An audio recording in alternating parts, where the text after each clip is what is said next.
de l'ordre. Des manifestations qui se sont poursuivies aujourd'hui un peu partout en France. Alban Mikosi, Frédéric Faure.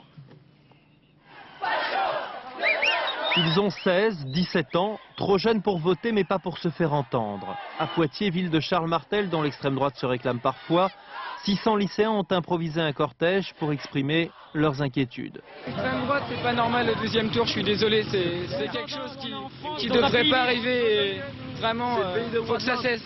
Donc c'est pour ça qu'aujourd'hui on est tous là et on va pas arrêter comme ça. Vous imaginez si Le Pen est président, ce que ça va devenir la France? Franchement, vous imaginez?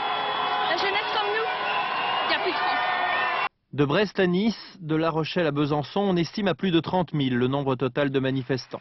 Gros plan sur Caen, avec la rencontre à la faculté d'étudiants et de lycéens pour une séance d'autocritique.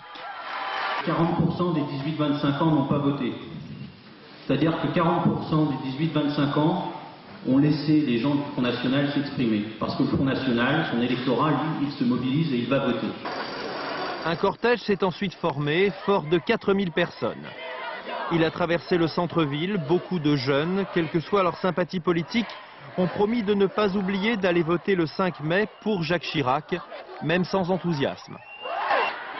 Même mobilisation donc dans beaucoup de métropoles régionales, comme ici à Lyon, où près de 3000 personnes se sont installées toute la journée sur la place de l'Hôtel de Ville.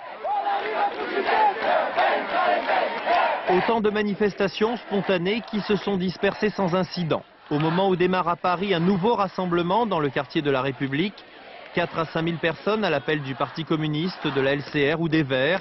Hier encore divisée, la gauche retrouve sur le pavé un semblant d'unité en défilant, faute de savoir vraiment où aller politiquement.